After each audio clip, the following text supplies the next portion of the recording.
Hey guys, I'm Chris and welcome to the 70th episode of my Dark Avenger comic book reviews. And wow, 70 episodes in, man.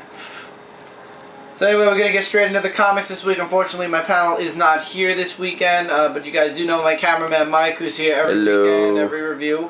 Really not that much news as far as the comic world, just a lot of talk about Fear itself. There's an X-Men series coming out that is being bolstered all over the place, The Age of X-Men or something like that. Looking forward to that. I actually might have to pick up X-Force again. I'm thinking about picking up X-Force again anyway too, because a lot of my friends are saying that it actually picked up. So I might get the next issue of X-Force and see if I can see how it's going. I'll go one more storyline and see how the storyline goes. So I might get that. Anyway, we're going to do the comic books this week. This week is the week of March 2nd, 2011. We are officially in the third month of the year. Next month and May, big things. I would like to mention one thing though. Smallville had the first appearance of Connor Kent, aka Superboy. That was really good. Smallville has been great from season 1. I gotta admit though, this season, a lot of people are liking this season, but for those of you who have been around from season 1, the series, the whole series has taken a huge turnaround since season 5 anyway. But I'm looking forward. The series finale is in May, so unfortunately it's right before my birthday. But it's going great, guys. If you haven't watched it, check out Smallville. Now, really quickly, I can't do a review of these two books because I did not get the first issues of either of these titles. I have to actually get them, but I want to throw them out there. It's from Radical Comics, Earp, Saints for Sinners, number 2 of 5. I actually had a chance to skim through the first book. It's Earp in modern day times. There's Doc Holliday, there's everybody from the mythos, only we're talking about modern day, like casinos and stuff like that time.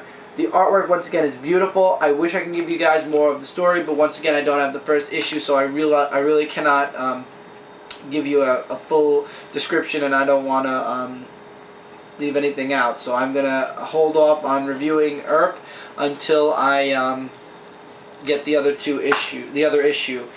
Now, the next comic that was released this week from Radical is Abattoir, number 3 of 6. I have absolutely no idea what's going on in this comic. I missed the first two. I have no idea at all. I have to get the first 2 issues. I'm going to be in contact with Radical soon. I've been so busy these past 2 weeks doing some sub work at my job that I haven't been able to be on the internet at all. Trust me, guys. I have comments and everything else to catch up on.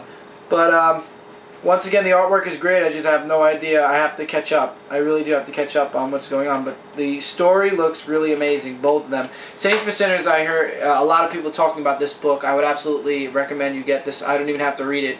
I like Wide Earp, and the storyline from what I read in part 2 is really awesome. Abattoir, on the other hand, I have to check out the other 2 parts. But from Pete from Pete's Basement, which you guys should check out if you get the chance, actually said it's a really good series. So I have to get the other 2 parts to understand what's going on. But for the most part, I like both of them thus far. But I would recommend Earp highly out of the 2 of them right now because I like Wide Earp and I love the storyline so far. I just pray that I can get the first book.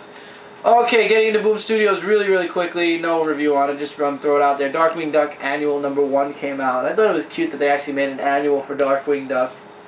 It was really good. It's really great. It's an oversized comic, a little bit more money, but it's nice. I like the story behind it, and 2 to 1 is going to have some type of ramification in the future. Now, a lot of people actually told me to check this comic out a while ago, and now that I've got a little bit of extra time, a little bit of extra looking around money because of with DC going down and everything and my dropping a lot of Marvel titles, I've been going off into other independent comics. Once again, this is an Image comic though. The Viltrumite War, the best superhero comic in the universe, it's called. Invincible, number 77. I have no idea what's going on. This is the 3rd Image comic I got where I bought in the middle of a series. And I have no clue. Well, now I know what's going on in Haunt, so I can't say I don't know what's going on in Haunt. Let's say this is the 2nd series where I have absolutely no clue what's going on. It's kind of like The Walking Dead. As far as I understand, the Viltrumites, their world was destroyed, and they want to live on Earth now. That's what I got. The artwork is beautiful. I'm praying that I could somehow catch up. I see they already have like a 6th volume out. They advertise for it in the back of this book. I have to get a lot of trade paperbacks for a lot of things, but the artwork is really nice. I like the artwork a lot. hopefully I'll get some comics or some back trade paperbacks and understand what exactly is going on, or I'll just catch on at some point. I like it enough to say that I will be coming back for issue 78, so stick around, and hopefully I'll understand more of what's going on as soon as a new storyline starts up. And if anybody has any background on Invincible and you would like, please hit me up on my messages and just give me a briefy catch up on what exactly I missed. I know it's 77 issues. I'm sure it's pretty much a lot, but like just a briefy on the characters would be nice, so at least I know what I'm reading about. I really like it. I'm gonna look it up anyway, but like I said, I get these comic books a day before I do my review, so I gotta read these and I gotta get my stuff together really quickly. So I didn't have a chance to actually look up Invincible. I'll probably do it this weekend though, and get a little background on it. But I like it. I would actually say check it out. G.I. Joe Infestation, number 1 of 2. Really good. This one does not involve zombies. Unfortunately, this one involves the machines in Cobra. And it's good. The artwork is nice. But, I don't know. I was expecting zombies more. But I'm guessing the Ghostbusters one is going to be zombies. Because I noticed last month the Transformers were machines and Star Trek were the zombies. I guess G.I. Joe this month is going to be the machines, and Ghostbusters are going to be the zombies. I'm looking forward to it. Infestation has not disappointed yet. I've been getting a lot of the B covers. This is the first A cover I believe I got. I believe anyway. I'm not sure, but really nice cover. Infestation is going great. I would absolutely say check it out. There is only, from the checklist here, 4 more issues to go. 2 Ghostbusters, the second part of G.I. Joe, and the big conclusion in Infestation number 2. I'm really liking the series. It's very well contained. It's very good. For those of you Ghostbusters and G.I. Joe fans, here's your month. Check it out. Okay, we're going into the big 2 now, which I really don't have that much of the big 2. First off, it's free at your local comic book store or your local ordering site. The Fear Itself sketchbook. And in the back it actually has a checklist for the things that are coming out in April and I believe March. Yes, one's coming out this month and the rest are coming out in April. Fear Itself. I have to be honest with you guys, there are a lot of books. Marvel is known to do this shit. You shouldn't be surprised. There's Fear Itself Book of Skulls, then the Fear Itself book, then Fear Itself Sins Past, then there's a Homefront. Wow, doesn't this sound familiar? Let's think Civil War. And then there's Invincible Iron Man, which ties into it, and Journey into Mystery number 622, which ties into it. I don't know. But I probably will not get Homefront. Book of Skull, maybe I'll get. Of the Skull, maybe I'll get because it's this month. But Fear Itself, Sins Past. It's like, it looks like it's the Red Skull's daughter is going to be in Sins Past. That's what I heard. Invincible Iron Man. I might get a few times, but I'm not getting a lot. I'm really just sticking to the actual Fear Itself book. You know what? Because you get what you need from the actual book. You don't need any side. Because I did that with what was it? The Fall of the Siege with the front line, and it was all about the newsmen, and it had absolutely really nothing interesting to do with Siege at all. So I'm not going to make the same mistake twice. Okay, Daken Dark Wolverine number 6, really good. Well, Daken's plan finally takes effect. It turns out that he helps Tiger take out the bankers, but he ends up walking away the ultimate victor in the end. And he ends up taking control of the underworld on the island. And let's just say the thing he stole from Reed Richards basically shuts down the entire island, and there's nothing but chaos and a lot of hell. And in the end, I think the Tiger finally gives in. He's like, "How are you, Tiger?" She's like, "Ready to kill." And he's like, "Good." Next issue is going to tie in with X-23. So for the next month, oh, here's the collision right here. The prelude was here. Oh, the prelude is next month. Then it goes into X-23 number 8. Continued in Daken number 8. Continued again in X-23 number 9. And then concluding in Daken Dark Wolverine number 9. You guys can see there's the little sum up right there. So for the next 2 issues of X-23, Amber and I will be doing a joint review on it. Next week, X-23 number 7 comes out, and it has nothing to do with the collaboration yet. So Amber will be doing X-23 this month alone. Next month we'll be doing it together. I like the comic, love the artwork. Daken is one fucking evil, badass guy, but it's pretty good. It makes you want to see what's going to happen next. I'm looking forward to the X-23 Dark Wolverine mashup. That's going to be fun to see. Common enemy. Will they kill each other or will they team up? This book caught my eye. I wasn't going to get it, and then I said, you know what? It's 5 weeks, it's 5 parts, and it has most of the heroes that I like, so why not? 5 Ronin. Number 1 of 5, and in this book it's all about Wolverine. It's basically, these aren't your Marvel characters. Like, this isn't Wolverine like pretending to be a samurai. This is actual samurai times, and it turns out that there was a samurai clan. A Ronin is basically a samurai without a master. The samurais lost their master, and they all look the same, and it turns out they all look like Wolverine. And one of the other samurais decides to kill the entire clan of samurais, and there's only 2 left.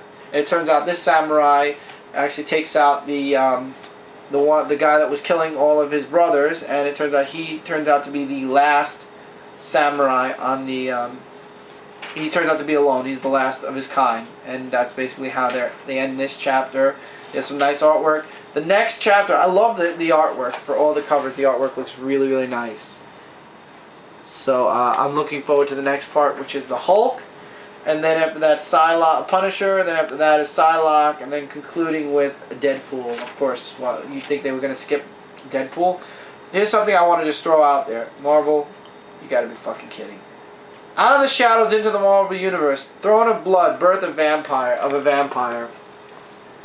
I'm so staying away from that series. I'm sorry, guys. I think that they're trying to push this a little too much. I don't know. But I won't be getting that. And it's coming out in April. See, this is Marvel throwing all their series out at us at once. Fear itself, this Vampire series, the side stories from the big Fear series. Stupid. Marvel doesn't know how to run a business. Thank God this is at least $2.99, and so is Dark Wolverine. They brought Dark Wolverine down to Dark Wolverine has actually been $2.99. Few issues are $2.99, but a few of them are still remaining at $3.99. So those $3.99 ones, they suck. I don't get them. I've been looking into Avengers. They look like they suck. Still $3.99. Not getting it. All right, just throwing this out there. DC Universe Online Legends #3, going good so far. In the past, everybody finds out about Lex Luthor killing Superman, and they question if they can trust him. In the end, they do. And then you jump to the present, where Superman wants to save Lois, and Batman's like, "You're not thinking clearly. You probably would think differently if it wasn't your wife up there that was abducted." And I love this little pose right here. It's one of the last pages. They make Brainiac look gay. I'll show you guys in a minute. He gets so pissed off that Batman says that. He's like, "You dare say that?" He gets pissed off. I thought that was epic. And Batman's like, "Yeah, whatever." This is what I don't like. Brainiac looks like a moron. He looks stupid. Okay? Stupid. Jim Lee's only doing the covers, guys, so if you guys are looking for some, like, Jim Lee internal artwork, keep waiting. But, series is going well. The game stunk. Brightest Day is ending in another 3 issues, so I'll probably be picking this up. As long as Superman's in it, and as long as Superman is the dominant focal point, which so far he is, believe it or not, I'll check it out. I'm sure that they're not. It's gonna get. I don't know. I'm not gonna say anything actually because I jinxed this series by doing that. And yeah, Brightest Day 21 in this issue. Yep, John Jones is the main focus. He kills the female Martian, and of course he's the next one that the White Lantern Ring destroys. The end. That's basically the whole issue summed up for you guys. Nothing really big other than that, but I'm going to make sure really quickly because they have these little pages and things. I like the splash page with all the superheroes on it, though. This is pretty good. The top part. I like how DC Comics is finally like fleshing out Superboy. First they put him out in Young Justice in the cartoon world, and now they introduced him in Smallville. I'm actually very happy that Superboy is getting a little bit more of a public appearance now because I've always been a huge Superboy fan. I mean, I love Superman. Superman's always #1, but Superboy's always right behind him. So I'm glad Superboy's getting a little, what's the word I'm looking for? A little bit of camera time in the TV world. So anyway, Brightest Day 21. Series is almost over. Basically went around in a big circle. I like what Flash said. He's like, so the White Ring brought everybody back just to kill them again? that's what it looks like. I don't know. But apparently Brightest Day has something to do with the ongoing War of the Green Lanterns. This is the prologue, Green Lantern number 63. Krona now has all of the entities. All of them. You get his origin story here, but if you guys have been reading DC Comics the past month, you've seen his origin story already because they splashed it on the last 4 pages of almost every single comic book last month.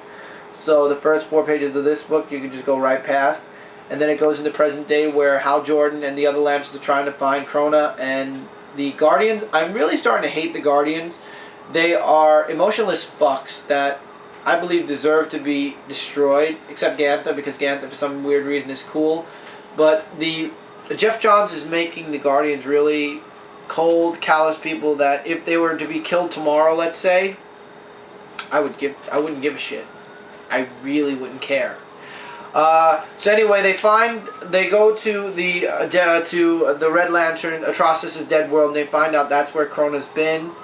And you also find out in this issue that Krona is the one that reprogrammed the Manhunters and sent them on the killing spree in the forbidden part of the galaxy. And it turns out the Guardians, once again, emotionless, they don't care, and it's his fault that Atrocitus' world, as well as others, were destroyed. He wanted to prove a point that the Manhunters, being emotionless, were not good at keeping peace in the universe. And also you see the birth of the Green Lantern here. And the Guardians actually ask him, how did you control the green light? And he's like, you don't understand anything about will or fear. So you better beware of the power. And then he says, beware of my power. And this is basically, they're seeing this through the Black Book, because the Black Book actually takes hold of them and shows them the next chapter. I love how when this chapter ends, though, and everybody's released, new chapter is accessed. There will be only 3. And it shows all 4 Lanterns on the cover. Hal Jordan, Guy Gardner, John Stewart, and Kyle Rayner. Only 3 of them are going to be Green Lanterns by the time the war is over. That's what they're telling you. That's going to be crazy. I have a feeling Hal Jordan is going to relinquish the ring for a while because they keep teasing it here with Carol and Superman both saying, when was the last time you took off that ring? He's like, why does everybody ask me? 2-1, it's going to be Hal Jordan that loses the ring. What's your vote, guys? Hal Jordan, Guy Gardner, Kyle Rayner, or John Stewart? My vote is between Hal Jordan or... Gee, you can't get rid of Kyle. I don't know. I know it can't be Kyle. Watch it be Kyle, and then it's my fault. What do you guys think? Who do you think should lose the ring? Who do you think will lose the ring? I think it's probably going to be either Hal Jordan or Guy Gardner. Maybe Guy Gardner. That sounds like a possibility, too. I don't think John Stewart or Kyle Rayner are going to lose it. I don't think Guy Gardner can lose it either, because he's the focal point of Emerald Warriors, and so is, and Kyle Rayner is the focal point to the Green Lantern Corps. So, I don't know. I'm interested in seeing where this War of the Green Lanterns is going, but I hope somehow it either changes the Guardians to be more in touch with their emotions, or they just are just eliminated, as far as leaders at least. Also, the Guardians now want Hal Jordan brought to Oa and to be brought on charges of treason because he's working with the other Lanterns. This is why I say the Guardians are emotionless fucks, and yeah, I hope they somehow are taken out of power, or at least somehow changed. But I have a feeling a lot's going to be changed in Green Lantern very soon. That's what this is looking like. Really good. The prologue, it sets you up for a lot. You got another movie preview here. I'm looking forward to what happens next in Green Lantern, don't get me wrong. Brightest Day, I can't wait to end because it's good. Don't get me wrong, I enjoyed it. But it's coming full circle now. So, once you're at the end, you're at the end, I guess, right? Anyway, check out Green Lantern, really good. And with that, I guess we're done this week. Yeah, it was a very short week. 1 part, guys. Can you believe that? 70th episode, and it's only 1 part. Sorry, guys. Didn't get that many comics this week. Okay, let's sum this up really quickly for you guys. Green Lantern 63, really good. It's getting everybody set up for the War of the Green Lanterns. It's going to be reaching out to Green Lantern Corps, to Emerald Warriors. I hear that might have some ramifications on the Red Lantern book that's coming out in the summer, the Red Lantern Corps book. I'm looking forward to it. You guys should too. Check it out. You might really enjoy it. Brightest Day 21. Brightest Day is still going good, but they're killing everyone they brought back, so I'm trying to understand what the point of the whole thing is. So, DC Universe number 3, it's up to you guys. It's a side story. It's only for the game. I'm getting it because it has a focal point on Superman, but it's going really well. Except Brainiac looks like an idiot. Ronin, 5 Ronin Wolverine, part 1 of 5.